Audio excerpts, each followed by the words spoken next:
है तो मनु भाकर दिल्ली पहुंच चुकी हैं। जोरदार स्वागत उनका एयरपोर्ट पर किया गया है और अब मुलाकात खेल मंत्री मनसुख मंडाविया से उनकी होनी है और उसके बाद थोड़ी देर में खेल मंत्री उन्हें सम्मानित भी करेंगे। शानदार उपलब्धि के साथ, बेहतरीन प्रदर्शन के साथ मनु भाकर वापस दिल्ली लौटी हैं। बता दें आपको कि 2 स्पर्धाओं में उन्होंने पदक हासिल किया और भारत को गौरवान्वित करने का काम मनु भाकर ने किया है। थोड़ी देर में खेल मंत्री भी उन्हें सम्मानित करेंगे, लेकिन ये तस्वीरें उस दौरान की जब वो दिल्ली एयरपोर्ट पर पहुंची और इस दौरान जबरदस्त स्वागत मनु भाकर का। पेरिस ओलंपिक में 2 मेडल जीतकर उन्होंने इतिहास रचा है और जब वो यहाँ पर पहुंची तो उन्होंने खुद को फैन से घिरा हुआ पाया है। तमाम उनके चाहने वाले, उनके परिवार के लोग सब यहाँ पर मौजूद थे। जोरदार स्वागत मनु भाकर का।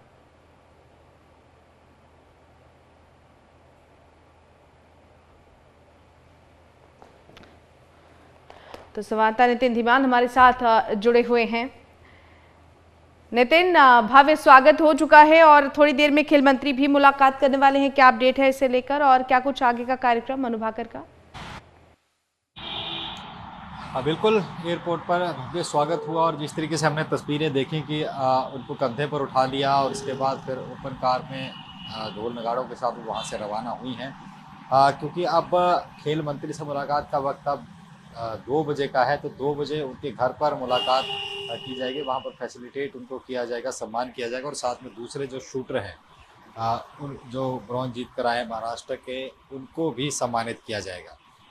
हो सकता है अभी फिलहाल मनु भाकर खेल मंत्रालय जाएं, अपने कोच या अन्य से मुलाकात उनकी तरफ से हो सकती है और उसके बाद फिर वो अपने घर झज्जर, उनका पैतृक गांव है, माँ बाप और फरीदाबाद रहते हैं, तो फरीदाबाद रवाना हो सकती है, क्योंकि दिल्ली फरीदाबाद बॉर्डर पर जो सूरज कुंड है वहाँ पर करनी शूटिंग रेंज है, वहीं पर वो प्रैक्टिस करती हैं और वहाँ पर हो सकता है जाकर के अपने कोचेस या अपने जो स्टाफ है जो उनके हर वक्त उनके साथ रहा, उनके साथ वो उनका अभिनंदन कर सकती हैं, मुलाकात कर सकती हैं। और जब क्योंकि उन्हें अब वापस भी जाना है, तो अब जब ये पूरा ख़त्म हो जाएगा ओलंपिक, उसके बाद जितने मेडल जीते होंगे, पदक विजेता जो टीम गई थी, उनके साथ प्रधानमंत्री मोदी मुलाकात करते हैं। इस बार भी मुलाकात की जा सकती है और उनके साथ जो एक्सपीरियंस है वो शेयर किए जाते हैं, ताकि बाकी देश के लिए भी वो एक इंस्पिरेशन बने।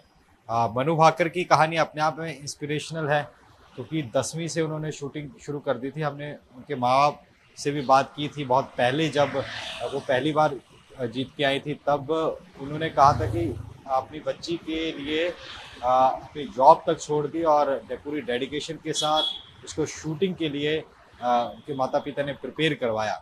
तो माता पिता का भी हार्ड वर्क था, मनु भाकर का भी था।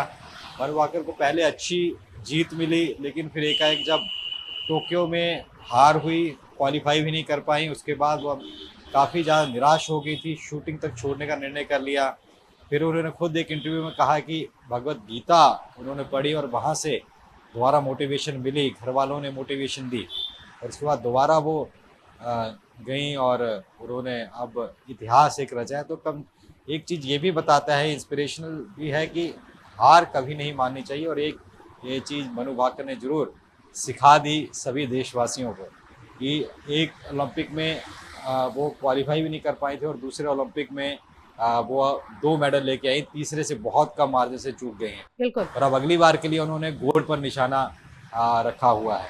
तो ऐसे में काफ़ी कुछ चीज़ें सिखा गया और उन फैंस के लिए पहली महिला है जो कि 2 जिनका ब्रॉन्ज मेडल जिन्होंने जीते हैं।